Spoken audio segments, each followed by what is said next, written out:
Adakah anda percaya seorang lelaki benar-benar menggunakan pisau ukir untuk melakukan pembedahan plastik pada dirinya sendiri, hanya untuk mengelak daripada dikejar? Ini bukan plot filem, malah cerita benar yang berlaku di Jepun. Dia ditawarkan ganjaran berpuluh juta yen, tetapi peminat memanggilnya pelarian paling kacak. Apa yang sebenarnya berlaku dengan semua ini? Jenayah apa yang sebenarnya dia lakukan? Biarkan saya membawa anda ke dalam kebenaran mimpi ngeri ini. Hello semua, selamat kembali ke saluran saya. Hari ini kita akan bual tentang adalah kes yang membuatkan bulu roma berdiri dan menyedihkan. Tokoh utama cerita, seorang lelaki Jepun bernama Tatsuya Shiba, dan seorang gadis British yang tidak bersalah bernama Lindsay Hawker. Nasib mereka bercampur aduk, namun berakhir dengan cara yang paling kejam. Mari kita putar balik masa ke tahun 2006. Permulaan cerita bukan di Jepun, malah di Coventry, Tengah England, bandar industri lama ini, tidak jauh dari London dan Birmingham. Lindsay Hawker dilahirkan di sini. Dia seorang gadis yang ceria dan bersemangat. Dalam keluarganya ada ibu bapa yang sangat menyayanginya, dan dua adik perempuan yang comel. Dari kecil hingga besar dia hidup tanpa kebimbangan. Pada tahun 2006, Lindsay berumur 22 tahun. Baru sahaja tamat dari universiti. Gradnya sangat baik, berjaya mendapatkan ijazah dengan lancar. Tapi dia tidak tergesa-gesa mencari kerja atau meneruskan ke sarjana, malah merancang perjalanan istimewa untuk dirinya sendiri. Dia mahu menggunakan 1 tahun untuk melawat tempat yang sudah lama dia impikan. Tempat apa itu? Iaitu Jepun, negara yang penuh dengan warna misteri ini. Sejak kecil dia terpesona dengan budaya Jepun, anime, makanan dan pemandangan bandar yang unik. Semuanya membuatkan dia tak berhenti teruja. Maka dia mula mencari peluang di internet. Akhirnya dia berjaya memohon kerja menjadi guru bahasa Inggeris di Jepun. Sekolah ini bernama Nova, adalah institusi bahasa Inggeris swasta terbesar di Jepun. Selalu mengambil guru asing dari seluruh dunia. Mengajar bahasa Inggeris di Osaka dan Tokyo. Gaji dan faedahnya agak baik. Ketika Lindsay mendapat tawaran ini, kawan-kawannya sangat cemburu. Boleh menjana wang dan melancong.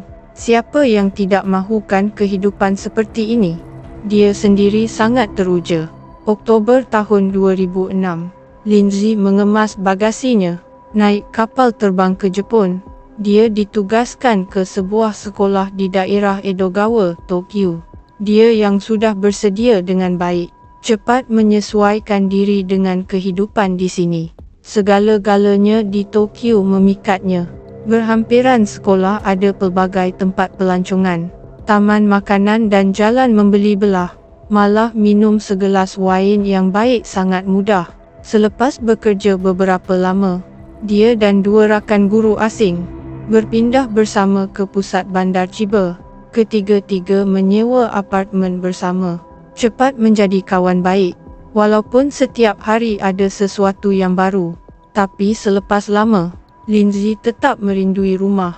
Lagipun di England ada keluarga dan kawan-kawannya, dan seorang teman lelaki yang tidak berani ikut bersamanya. Setiap kali menelefon pulang, dia suka berkongsi tentang kehidupan di Tokyo. Perkara-perkara kecil yang menarik itu sentiasa membuatkan dia sangat gembira. Dia fikir hari-hari seperti ini akan terus berlangsung. Tapi siapa yang sangka bahawa Tokyo selain kejutan, juga menyembunyikan mimpi ngeri. Mimpi ngeri yang dia tidak akan pernah bangun darinya.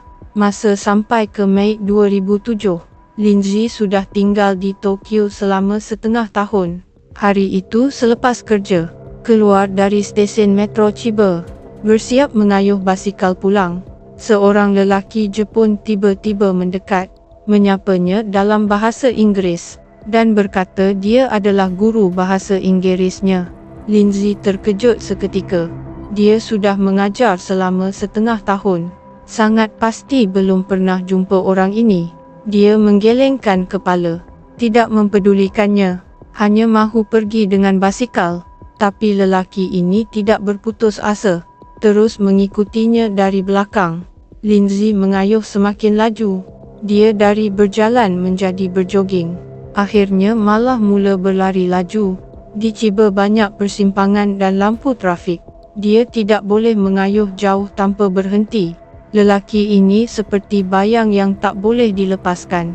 Sepanjang jalan dia tercungap-cungap bertanya, "Kamu dari negara mana? Bersekolah di mana?" Lindsay semakin bengang. Akhirnya sampai ke apartmen. Lelaki ini akhirnya berhenti. Dia memperkenalkan diri bernama Tatsuya Shiba. Berkata dia mahu belajar di luar negara. Berharap Lindsay menjadi guru bahasa Inggeris peribadinya. Dan berkata boleh bertemu di kafe untuk belajar. Membayar mengikut jam. Lindsay mendengarnya dan terus menolak. Dia tidak kenal orang ini. Macam mana dia boleh bersetuju begitu sahaja? Tatsuya Shiba nampak sedikit kecewa. Tapi dia tidak memaksa. Hanya membuat permintaan pelik. Dia kata selepas mengejar sepanjang jalan dia sangat dahaga.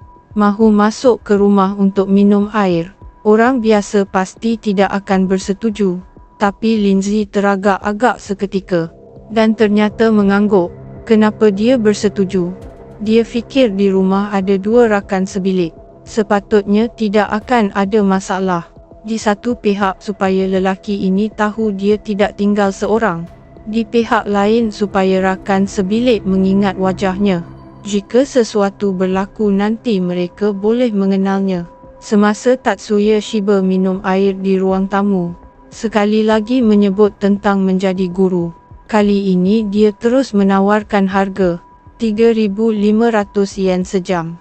Pada masa itu kira-kira 200 lebih yuan. Jauh lebih tinggi daripada bayaran sejam di sekolahnya. Hidup di Tokyo untuk Lindsay tidak murah. Menjana lebih banyak wang tentu menggoda. Dan hanya mengajar di kafe. Sepatutnya tiada bahaya bukan? Dia mula goyah. Akhirnya dia bersetuju. Tatsuya Shiba sangat gembira. Mengeluarkan pen dan kertas. Beberapa minit melukis lakaran untuknya. Lukisan itu ada nama dan nombor telefonnya. Kedua-duanya berjanji beberapa hari lagi mengadakan kelas pertama di kafe. Tatsuya Shiba pada masa itu berumur 28 tahun.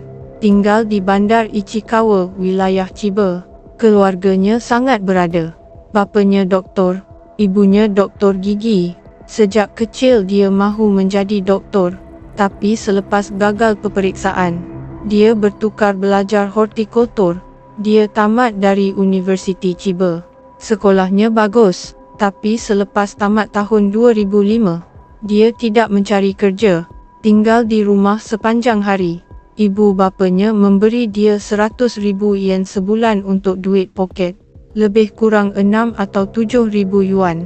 Dia tidak seperti otaku biasa, selalu pergi ke game, atau berbasikal 25 km. Senaman menjadi hobi satu-satunya. Sebelum bertemu Lindsay, Tatsuya Shiba tiada rekod jenayah. Satu-satunya cela ialah pernah menyerang seorang wanita. Dituduh merompak dan mencederakan. Tapi bapanya membelanjakan 1 juta yen.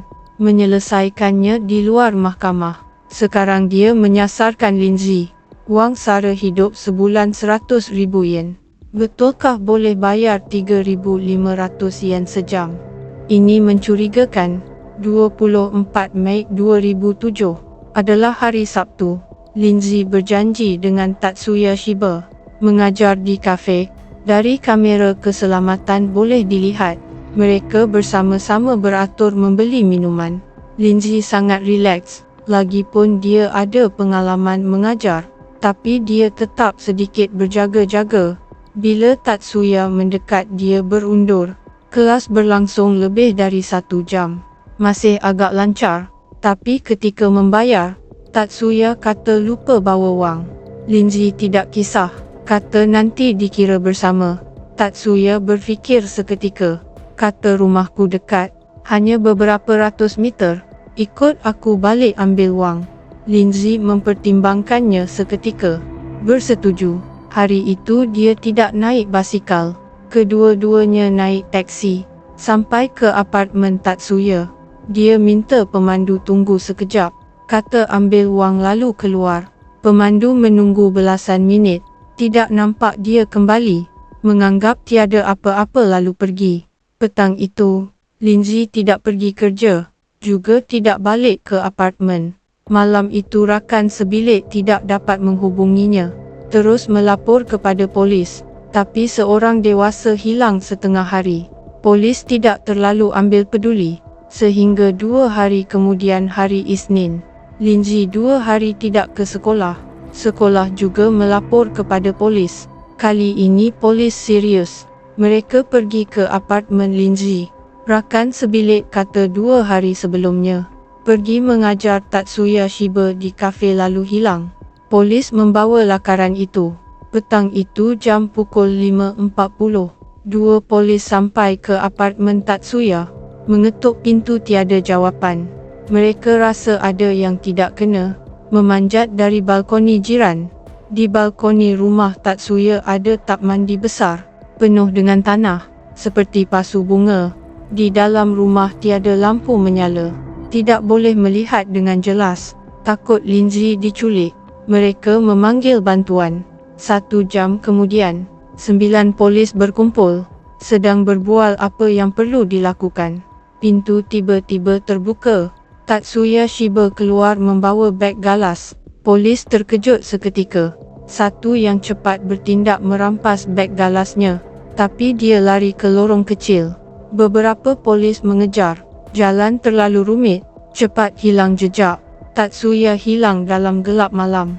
Polis menggeledah apartmen. Sekilas melihat tap mandi itu.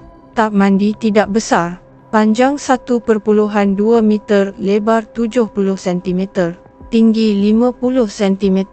Lindsay disumbat di dalamnya. Kedua-dua kaki dibengkokkan. Seluruh badan bogel. Tangan dan kaki diikat. Mulut ditutup dengan pita pelekat. Rambut dicukur habis. Badan penuh dengan lebam. Sudut mata kanan bengkak menakutkan. Pemeriksaan mayat menunjukkan dia dirogol. Beberapa jam sebelum mati terus dipukul. Di tanah dalam tap mandi. Ditambahkan agen pengurai dan biji. Ini adalah cara pakar hortikultur. Jika tidak ditemui tepat pada masa, dia akan menjadi baja bunga. Motif pembunuh sangat jelas. Kerana nafsu. Keesokan harinya, Tatsuya Shiba menjadi buruan nasional. Polis memasang poster buruan di mana-mana. Berita penuh dengan gambarnya. Tapi dia hilang seperti hantu. Beberapa minggu tanpa petunjuk, polis menemui rambut palsu wanita di apartmennya. Mengesyaki dia menyamar sebagai wanita. Juga mengeluarkan gambar rambut palsu. Tapi tidak berguna. Berbulan-bulan berlalu. Ibu bapa Lindsay sangat kecewa. Terbang ke Jepun sendiri. Mencari pembunuh sendiri. Mereka mengadakan sidang akhbar. Minta bantuan kumpulan. Meminta orang ramai memberikan petunjuk. Semakin besar penyiasatan semakin heboh. Polis semakin tertekan. Didorong ke pusat perhatian awam. Sementara itu, Tatsuya Shiba melarikan diri ke separuh Jepun. Dari Tokyo ke Hokkaido, kemudian ke Okinawa. Ketika mula-mula melarikan diri, dia menggunakan pisau seni untuk memotong hidungnya, memotong sudut mulut. Kekejaman ini membuatkan orang takut. Kemudian dia tinggal di pulau kecil selama berbulan-bulan. Seperti bertahan hidup di hutan belantara. Hidup di pulau terlalu susah. Dia pergi bekerja di tapak pembinaan di Osaka. Tinggal di bilik kafe internet. Menabung untuk pembedahan plastik. Akhir tahun 2007, dia membelanjakan 600,000 yen di klinik kecantikan untuk pembedahan plastik. Mengubah muka tapi tidak sepenuhnya. Masih boleh dikenali. Dia kena cari lebih banyak wang. Musim panas tahun 2009. Polis di bawah tekanan. Ganjaran dari 1 juta meningkat ke 10 juta yen. Minat orang ramai meningkat mendadak. Petunjuk terus datang. kebanyakannya palsu. Sehingga 24 Oktober tahun 2009, sebuah klinik kecantikan di Nagoya melapor kepada polis, mengatakan ada orang seperti Tatsuya baru pembedahan plastik, mengambil gambar perbandingan. Gambar muncul di berita. Tatsuya baru sahaja melakukan pembedahan ketiga, menganggap boleh menukar nama dan identiti, tapi hampir dikenali oleh rakan sekerja. Dia memutuskan kembali ke pulau kecil. 10 November tahun 2009, dia pergi ke jeti feri di Osaka, bersiap melarikan diri lagi. Tapi kali ini nasib baik habis. Pekerja jeti mengenalinya. Polis mengelilinginya. Permainan melarikan diri tamat. 4 Julai tahun 2011, kes dibuka di mahkamah. Dia dituduh merogol, membunuh dan membuang mayat. Tatsuya mendakwa itu pembunuhan tidak sengaja, mengatakan Lindsay melawan dengan kuat, tapi bukti sangat kukuh. Doktor forensik menemui cecair badannya. Keputusannya tidak mengejutkan. Yang mengejutkan ialah gambar ketika dia ditangkap tersebar di internet. Tiba-tiba ada peminat memanggilnya pelarian paling kacak di Jepun. Semasa perbicaraan, peminat berkumpul di luar mahkamah. Saya betul-betul tak nampak apa yang kacak padanya. Hanya seperti lelaki kelab malam. 21 Julai tahun 2011, dihukum penjara seumur hidup. Keluarga Lindsay mahukan hukuman mati tetapi gagal. Tatsuya dipenjara, menulis buku merekod pelarian dan butiran pembunuhan. Mengatakan royalti akan diberikan kepada keluarga Lindsay. Buku terjual 100,000 salinan, menjana berpuluh juta yen. Tapi keluarga Lindsay menolak. Wang ini diperoleh daripada nyawa anak perempuan mereka. Mereka tidak mahu dia mati lagi. Ini adalah pengakhiran cerita. Membuat marah dan tidak berdaya. Baiklah kawan-kawan, cerita malam ini tamat di sini. Kekejaman Tatsuya Shiba, ketidakbersalahan Lindsay. Apa pendapat kamu? Jangan lupa melanggannya. Jumpa lagi di kes seterusnya.